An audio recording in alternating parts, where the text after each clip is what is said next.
welcome to another episode of Trek Canon. So, today we're going to be doing a small review on a new episode of Star Trek Picard Season 2, Episode 8, entitled Mercy.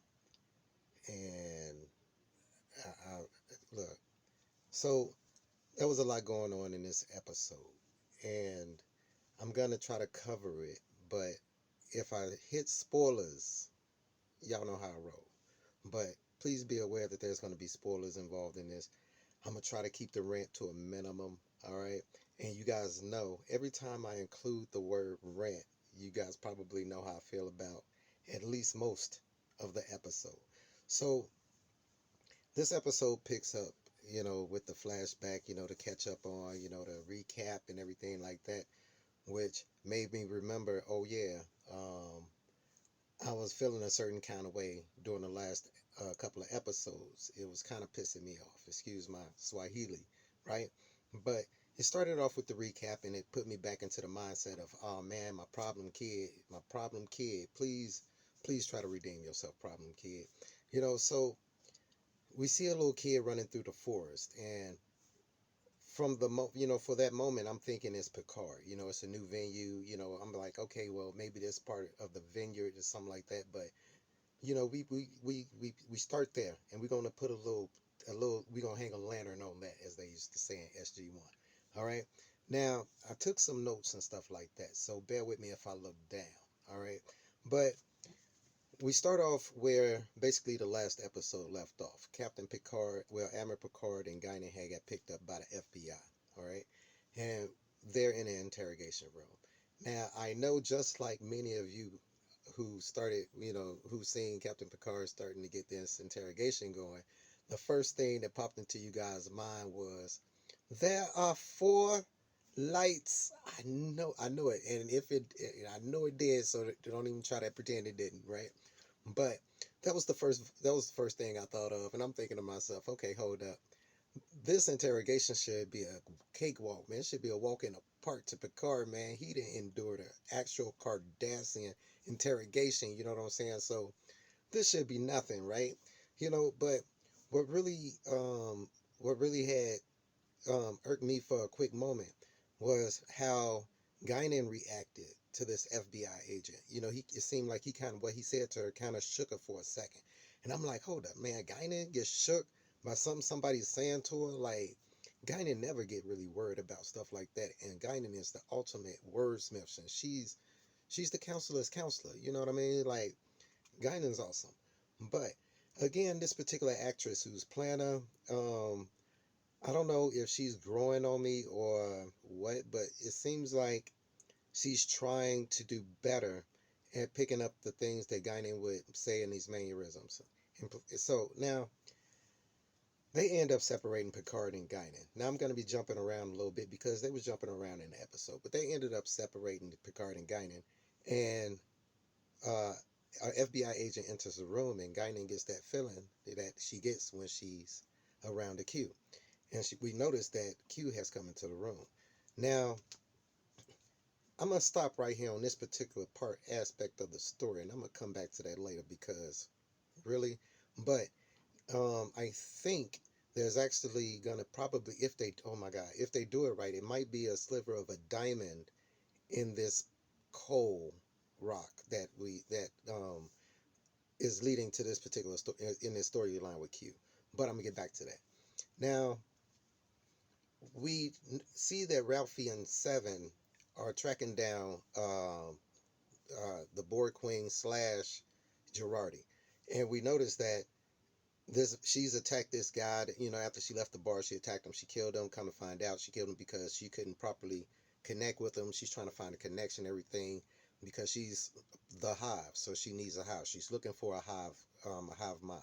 All right, but we find out that the reason why the Borg Queen hasn't been properly assimilating people is because the Borg inject, along with nanites, heavy metals, into a person's body.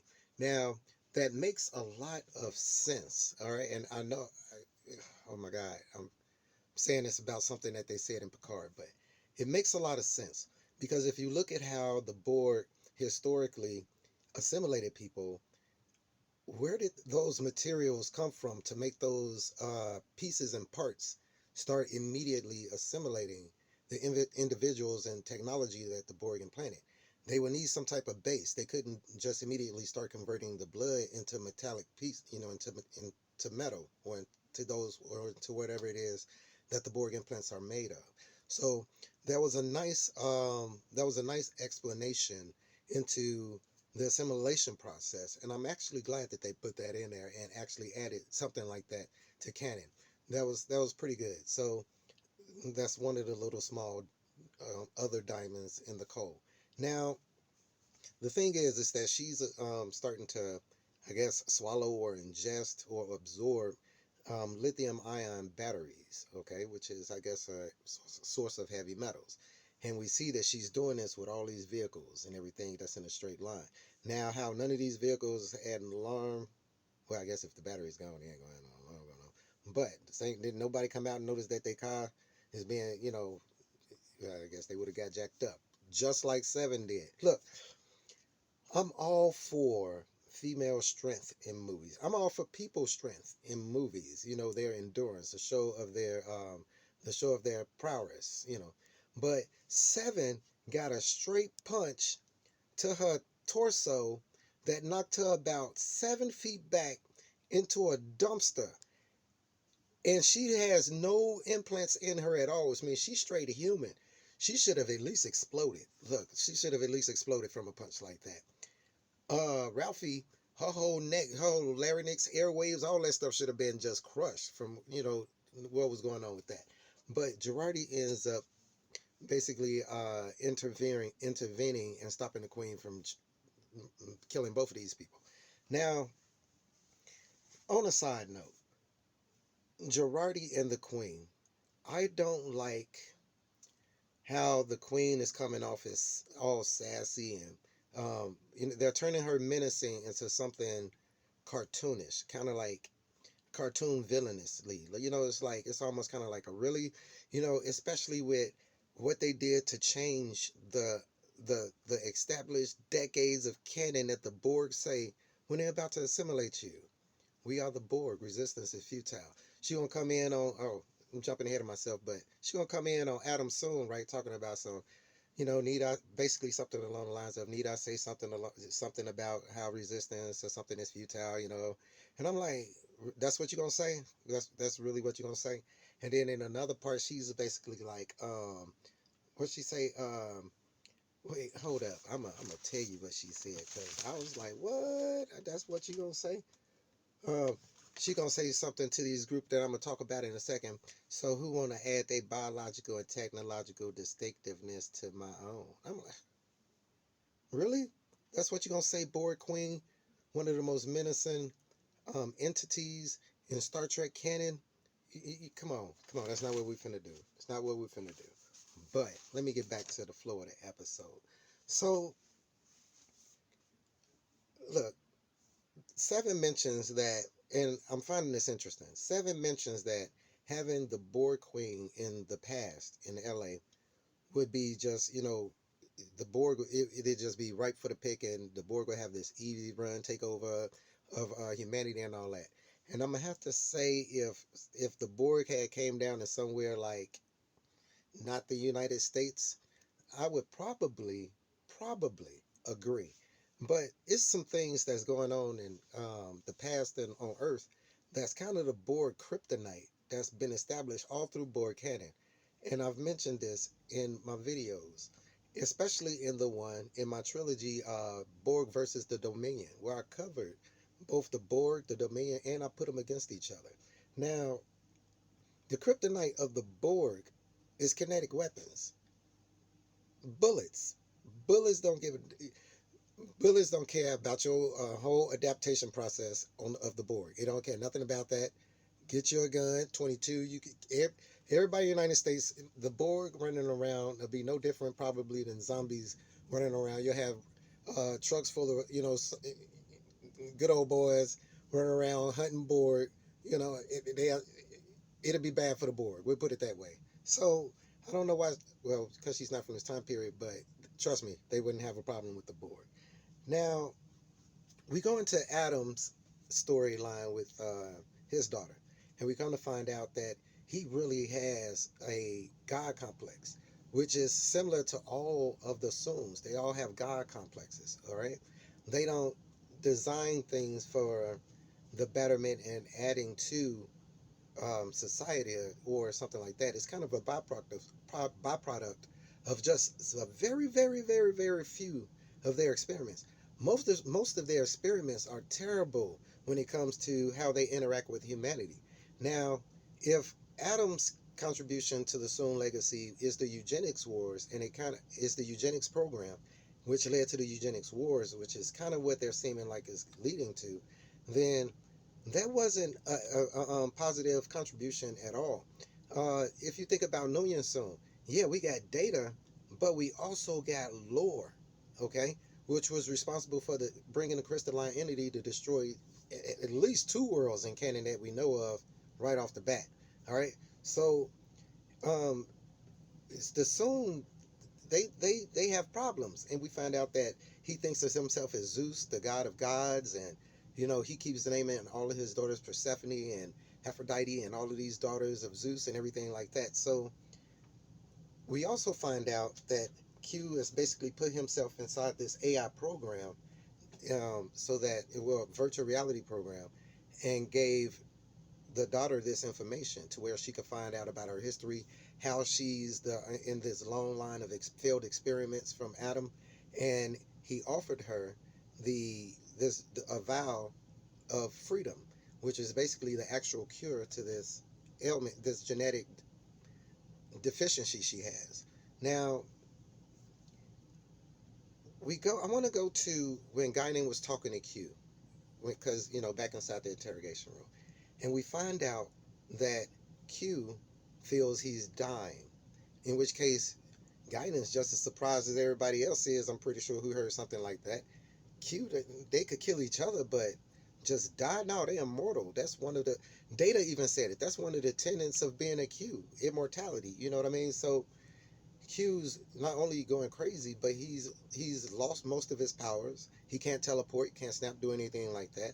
That's why he's having to play humans as chess to do these things. Because remember, even though if Q doesn't have his powers, as he stated in that one episode, what was it, Deja Q, he has a IQ of over 2005 or something like that, something crazy, some super high IQ. All right, so even still like that, because he's way leagues above the smartest person on earth. Now he's using people as pawns to basically maneuver to figure out, I guess, the escape and not the trap. And Q's kind of cryptic when he talks. Now the thing is that Q says something very interesting in that transaction, along with the fact that he thinks he's going to die. He says that with humans, and we know he's always had this fascination with humans. He said that with humans, when they get to a certain, if they're stuck in the past, that they have a way of healing themselves and coming out better, coming out evolving, improving. And that was something really cool to say. And start, side note,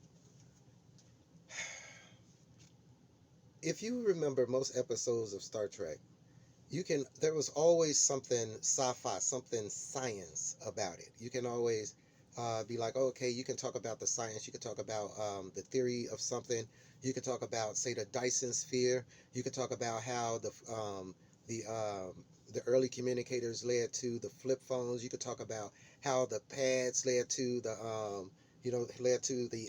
what's pads, what are they called, laptops, nope, not laptop, tablets. I'm old, people. I'm old. But led to tablets. But you could talk about the science in all of these classic Trek series. But with Picard, for instance, or even Discovery, where's the what can you point to in that to where you can say, all right, that's something I want to make. That's something I want to design. That's something I want to think about as far as how would that be engineered? Transparent aluminum. Think about that. The first time I ever heard of transparent aluminum was in the Voyage Home. And now a person has made transparent aluminum and it's even called it transparent aluminum. But think about the contributions and the type of writing that led to those advancements and to those people to be motivated and inspired to do those things. And this is why a lot of people say this isn't real Trek, because where's the inspiration from what's going on just in this episode? But think about the season itself. Think about the last two seasons. You know what I mean? So that's why I say it's one of my problem kids. But I don't know. But I get the impression from Q that there's something that happened in his past that he can't go beyond, he can't evolve from, that is causing him to manifest whatever it is in the form of him. If he don't get past it, he'll die. But if that's the case, then if Q does do this, does that mean that Q should evolve into something beyond a Q? That, I mean, think of how fascinating that would be. And that was the diamond that I was thinking could be in the coal if the writers were competent. But anyway, let's speaking of competence, let's talk about the lack thereof. Let's keep on with the tradition of the lack thereof of competence. Rios is on the ship. Rios is on a ship with the doctor. Rios is on a ship with the doctor's son, replicating cake, giving the boy stomach aches, stomach cramps, and all that kind of stuff. And a few videos ago, I was saying that they are keeping it kind of ambiguous as far as if it was a romantic relationship or a familial relationship. Well, they answered it in this one. I guess it is gonna be a romantic, but I'm gonna have to say on the side note, she is fine. She's fine. She's fine. Now, so she's fine. Now, um, so I get the impression that Rios is probably going to end up staying in the past, and I get the impression that Rios is probably going to be his own um, grandfather paradox. So I don't know what's going on with him. Speaking of, let's talk about the crazy things that, like the just other incompetence during the interrogation. Not only did you get picked up teleporting, right? You leave your communicator in a place that got raided and found. Nobody ever tried to teleport it back, beam it back, none of that. When we know that you can lock on, if it's anything you can lock on to in Star Trek, it's the communicator. That's why they leave them everywhere when they don't want to get tracked and beamed out when they don't nobody knows. If it's one thing you can lock on to, it's the communicator. All right. Now they leave that there. They recorded Rios's whole speech that he gave when he was captured with ICE about the whole little, yeah, we from the future, and dealing with a scrubby admiral and all this stuff with a board queen that's trying to, like, come on. Even Picard couldn't say nothing about that. Actually, he could. Only thing he could say was, there are four lights. No, he didn't say that. But Guinan ends up picking up on this dude that there's something going on in his past that he's not dealing with, or that's affecting him personally, right? And this is the type of thing where I say we get back to the coolness of Guinan. Of course, this is something Guinan to pick up on. You know what I mean? And this is how Guinan would interact with him.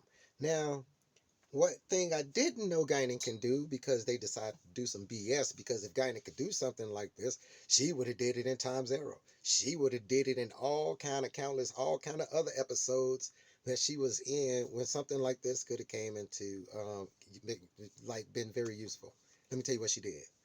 Guinan, wait for it. Guinan astral projected.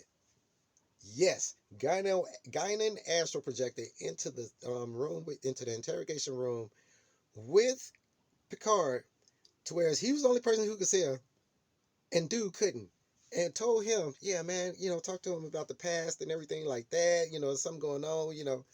Yeah, Guinan could do that. Guinan can do that. So, but check this out.